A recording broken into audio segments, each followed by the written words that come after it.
A father tucks his 3 children into bed. Outside, the temperature has already dropped to -38 degrees Celsius and it's still falling. The wind is hitting 70 kilometers per hour, driving snow horizontally across the mountain valley with enough force to strip skin. In 6 hours, the temperature will bottom out at -45 degrees Celsius. At that temperature, exposed human flesh freezes solid in under 4 minutes. A person caught outside without shelter would be unconscious from hypothermia within 20 minutes and dead within an hour. Inside this home, those 3 children will sleep through the entire night. Not fitfully. Not waking up cold and crying. They will sleep deeply and peacefully, the way children sleep when they feel safe and comfortable. They will wake in the morning warm, rested, and healthy, ready for another day in a winter that kills everything unprepared. The father has no thermostat to adjust. No electric heater to turn on. No emergency backup system if something fails. No phone to call for help if things go wrong. The nearest hospital is 3 days' walk away through mountain passes that are currently impassable due to snow. If his children don't stay warm tonight, they die tonight. There is no margin for error and no second chance. So what is he relying on? What specific elements are keeping these children alive through conditions that would kill a modern person equipped with gear from a sporting goods store? What did Afghan mountain families understand about surviving deadly winters that most people today have completely forgotten? Before we reveal exactly what helped Afghan mountain families sleep warm when everything outside was frozen and lethal, drop a comment with where you're watching from. And if stories of survival knowledge that actually worked fascinate you, hit that subscribe button because what you're about to learn will change how you think about cold, about shelter, and about what really matters when human life is on the line. The first thing that helped Afghan mountain families survive deadly winter nights wasn't a piece of equipment or a technique. It was understanding. They understood what cold actually is, how it kills, and what stops it from killing. This understanding was so complete and so accurate that they could make life-or-death decisions correctly even when those decisions contradicted every modern instinct. Cold isn't temperature. Cold is heat loss. Your body generates roughly 100 watts of heat continuously just from metabolic processes. In a neutral environment, this heat production equals heat loss and your core temperature stays stable at 37 degrees Celsius. In a deadly cold environment, heat loss exceeds heat production dramatically, and your core temperature begins dropping toward levels where organs fail and death becomes inevitable. The race is simple. Can you slow heat loss enough that your body's heat production can keep up, or will the environment win and your temperature drop until you die?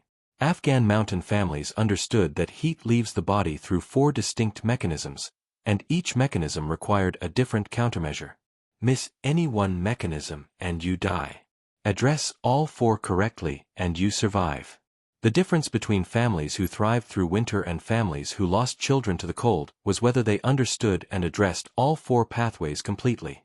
The first pathway was conduction, heat flowing directly from your warm body into cold surfaces you're touching. A body lying on frozen ground loses heat through conduction at rates that overwhelm metabolic heat generation within hours. Afghan mountain families addressed this with floor preparation that created barriers between sleeping bodies and the earth below. The preparation started with the floor structure itself. Homes built partially into the earth weren't sitting on the frozen surface but were excavated to depths where ground temperature remained stable year-round at 8 to 12 degrees Celsius. This meant the floor wasn't frozen solid but was ground that was cold but not catastrophically so. Starting from 10 degrees Celsius instead of -40 degrees Celsius was a 50-degree advantage before any additional measures were applied. On this earth floor, families laid woven wool carpets whose dense fiber structure created trapped air spaces throughout the material. Trapped air is one of nature's best insulators because air conducts heat slowly, and if the air can't move through convection, heat transfer through it nearly stops. A thick wool carpet was essentially a mattress of trapped air pockets that heat had to cross to reach the cold floor below. Over the carpets came felt padding, compressed wool that had been processed into a dense mat with insulation properties that approached modern synthetic materials. The felt added another layer of still air between body and floor. Then came sheepskin robes positioned fleece up, so the sleeping family was lying on dense fleece that provided both cushioning and a final thermal barrier. The total floor preparation could be 8 to 10 centimeters thick of layered insulation, and this transformed the sleeping surface from a heat sink that would kill you into a surface whose temperature stayed close to body temperature throughout the night. Modern people sleeping in tents on the ground, even with sleeping pads, often don't understand why they wake up cold despite having insulated sleeping bags. The answer is usually conductive heat loss through floor contact that their sleeping pad doesn't adequately address.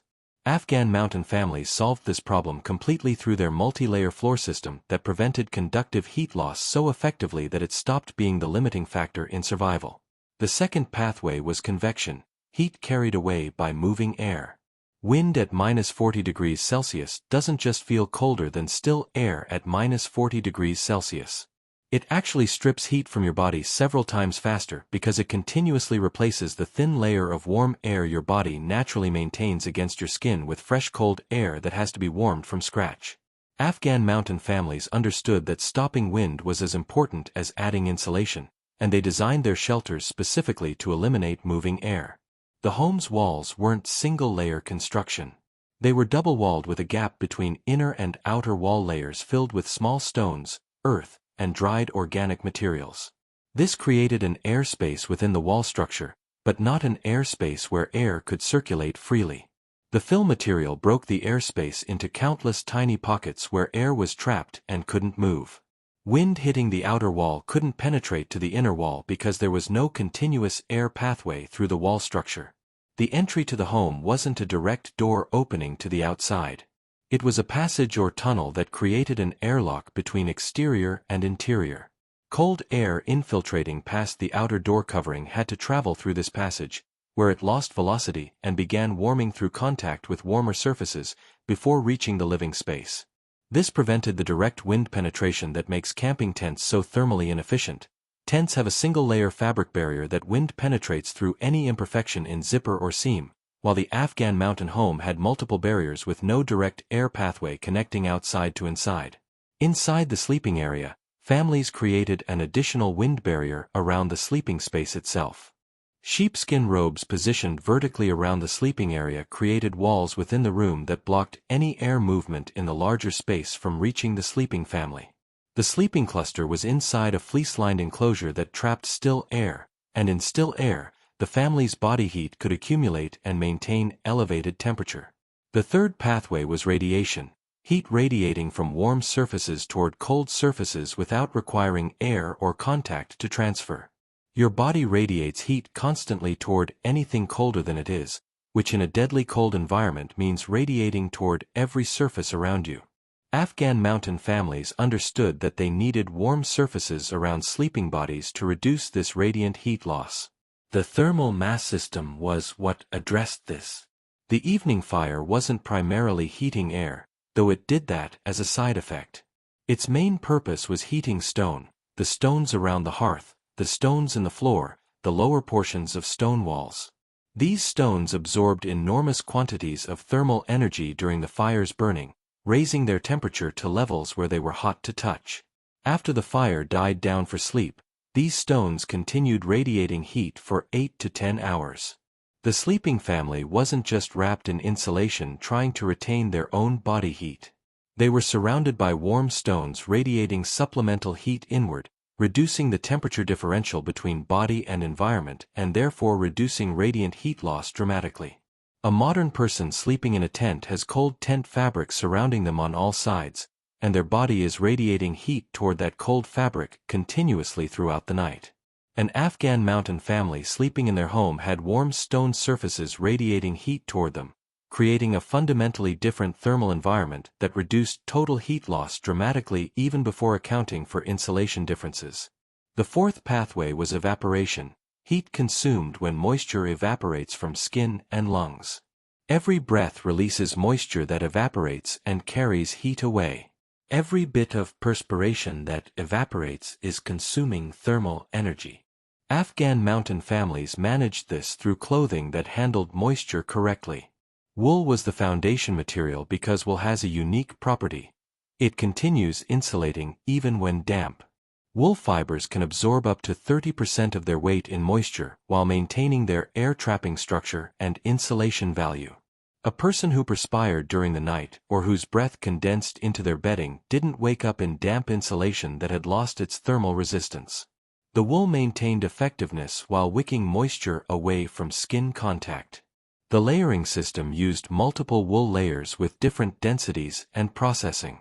The innermost layer was soft processed wool against skin for moisture management. Middle layers were thick fleece for insulation. Outer layers were dense felt or tightly woven wool for wind blocking. Together these layers managed moisture while maintaining the insulation value that kept heat loss at survivable rates. Understanding these four pathways and addressing each one specifically was what allowed Afghan mountain families to maintain body temperature through nights that should have been unsurvivable. But understanding alone wasn't enough.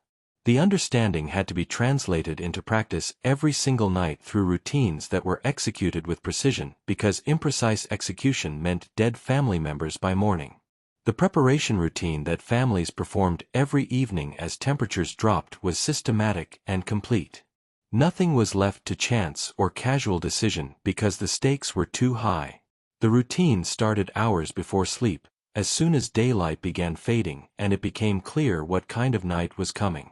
The fire management began in mid-afternoon on the coldest days. The goal was to have thermal mass fully loaded before the family went to sleep, which meant the stones needed 3 to 4 hours of fire exposure to reach maximum stored heat. The fire was built larger than necessary for cooking alone, specifically to ensure adequate thermal mass charging. Fuel was allocated for this purpose because failing to load thermal mass meant the temperature would drop dangerously low overnight when the fire burned out. While the fire charged the thermal mass, the floor preparation was checked and reinforced. Carpets were examined for wear or damage that would reduce insulation effectiveness. Felt padding was fluffed and redistributed to eliminate thin spots. Sheepskins were positioned to ensure complete coverage with no gaps where cold floor contact could occur. This floor maintenance was routine but essential. A gap in floor insulation that allowed direct floor contact created a cold spot that would disturb sleep and potentially cause localized cold injury to whatever body part contacted it. The sleeping capsule was constructed or verified while full daylight remained. The sheepskin side barriers that created walls within the room were positioned to define the sleeping space. The overlap between floor padding and side barriers was checked to ensure no gaps existed at the junction where cold air could infiltrate. The upper coverings that would go over the sleeping family were laid out and inspected for completeness. The preparation routines created the foundation, but what actually kept Afghan mountain families warm through deadly winter nights was the integrated system of techniques they executed during the sleeping hours. Each element built on the others, and missing any single piece would degrade the system enough that survival became uncertain. The sleeping arrangement inside the prepared capsule followed a geometry that maximized warmth for those who needed it most while using the heat generation of healthy adults to create a protected thermal environment. This wasn't random positioning based on comfort or preference. It was calculated distribution of bodies based on heat output and heat need. The center positions went to the youngest children and the elderly. These were the family members whose bodies generated the least metabolic heat and who lost heat disproportionately fast due to body size or reduced metabolism. A young child generates perhaps 30 to 40 watts of heat compared to an adult's 100 watts, and that child's smaller body has more surface area per unit of mass, meaning heat loss per kilogram of body weight is higher. Without protection, children would reach dangerous cold levels while healthy adults were still maintaining adequate temperature. By positioning children at the center, surrounded by adult bodies on all sides, the family created a microenvironment where the children received warmth radiating from multiple adults simultaneously while being shielded from any cold infiltration by the adult bodies positioned between them and the capsule edges. The temperature experienced by a child in the center position could be 5 to 8 degrees warmer than the temperature at the capsule edges, and that difference was often the margin between safe sleep and dangerous cold stress. The adults arranged themselves in a specific pattern around the vulnerable center. The healthiest, highest metabolism adults were positioned at the edges where they would experience the coldest conditions and where their high heat output could create a thermal barrier protecting those inside. Adults with lower metabolism or anyone experiencing illness were positioned in intermediate zones where they benefited from the warmth of those outside them while contributing warmth to those inside. The physical contact between bodies was intimate and complete. There was no personal space in the modern sense. Bodies were pressed together, maximizing the shared surface area where heat transfer between family members could occur. An adult's back against a child's front meant the child was receiving direct conductive warmth from the adult's body, supplementing the child's own inadequate heat generation. The tight packing also eliminated air gaps within the sleeping cluster where cold air could infiltrate and create convective heat loss. The clothing worn for sleep was extensive and layered according to the same principles that governed everything else about the survival system. No one removed clothing for sleep. The daytime clothing that bodies had spent hours warming became the base layer of the sleep system, its trapped warmth preserved rather than wasted. Over daytime clothing came additional layers that were specifically reserved for sleeping. The layering sequence started with additional wool undergarments that added insulation to the torso and limbs. These weren't ordinary garments but purpose-designed wraps and robes that eliminated gaps where cold could penetrate. The wool was unprocessed enough to retain its natural lanolin content, which provided moisture resistance that prevented sweat from saturating the insulation. Over the undergarments came sheepskin vests with the fleece facing inward toward the body. The fleece trapped air in its dense fiber matrix while the leather exterior blocked wind that might penetrate the outer layers. The sheepskin added both insulation thickness and a moisture-managing layer that prevented dampness from building up at the skin level. The outermost layer was heavy felt or densely woven wool that served as the windshell for the entire clothing system. This layer's purpose wasn't adding insulation but preventing air movement through the layers beneath, which would have destroyed their insulation value through convection. The felt was thick enough and dense enough that air couldn't penetrate it regardless of how much the person moved during sleep. Every body part received specific attention because the failure mode for cold exposure often wasn't whole-body hypothermia, but rather localized cold injury to extremities that then compromised the entire body's thermal status. The head was wrapped in multiple layers that completely enclosed the skull and neck, leaving only the face exposed for breathing.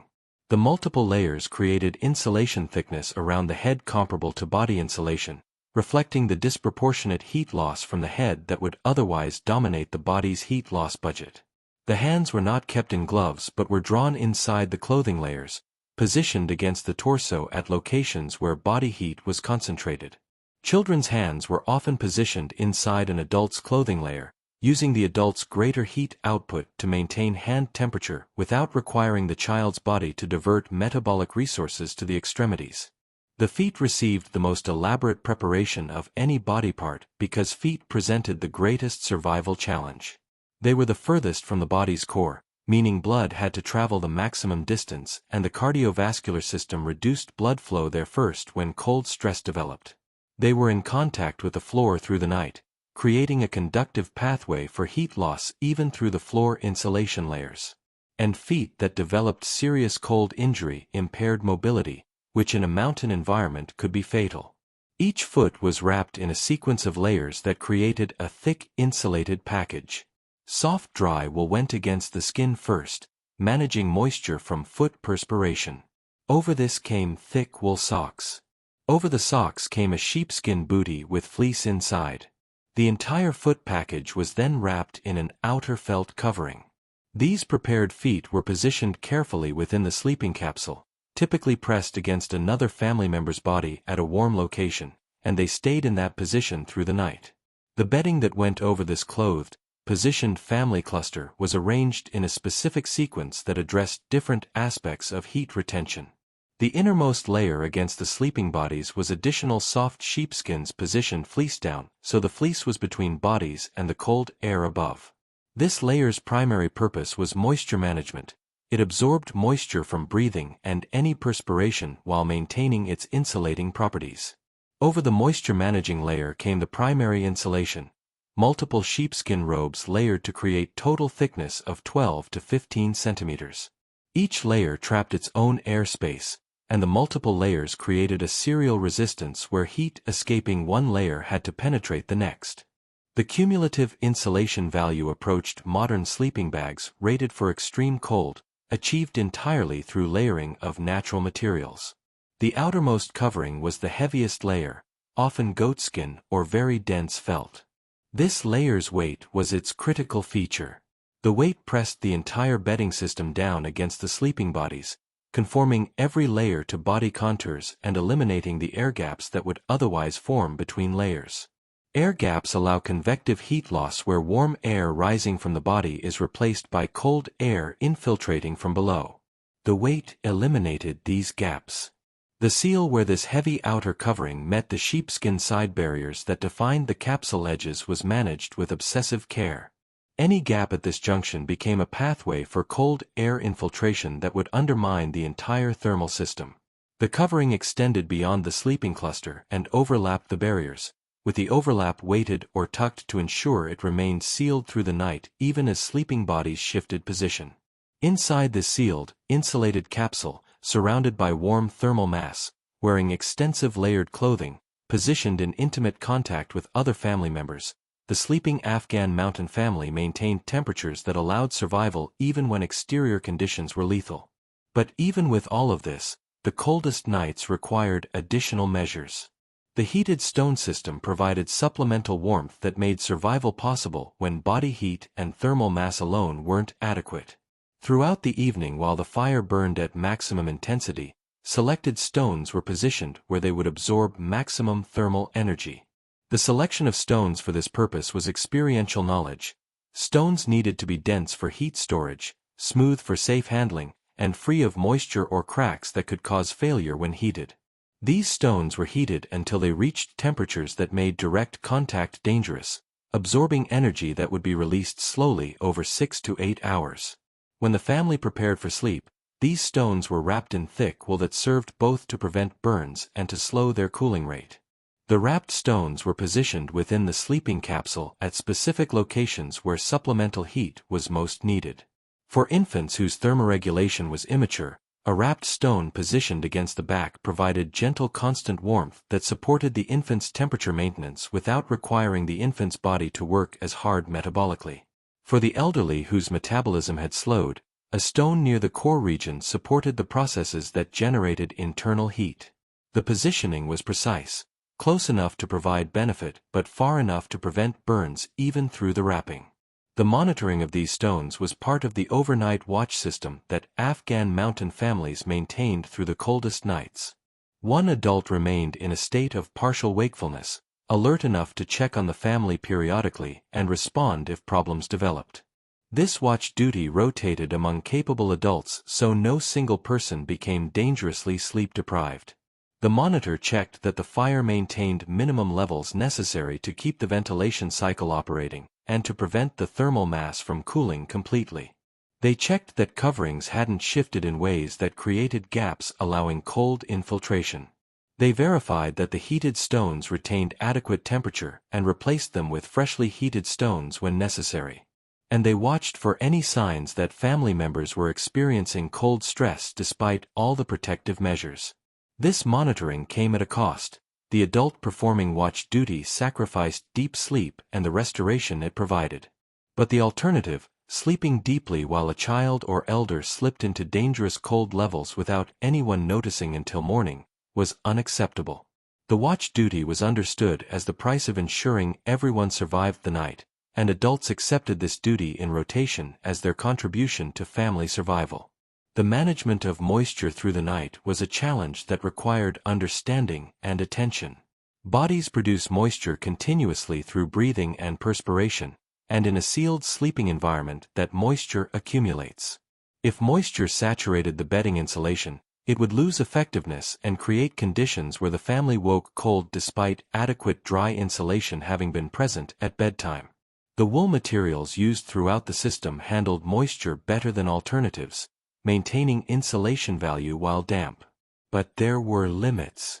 On the coldest nights when the temperature differential between inside and outside the capsule was greatest, moisture from breathing would condense on the inner surface of the outer covering. This condensation needed to be managed. The moisture management started with the layering sequence that wickered moisture progressively outward. The innermost sheepskin layer against bodies absorbed moisture at the skin level.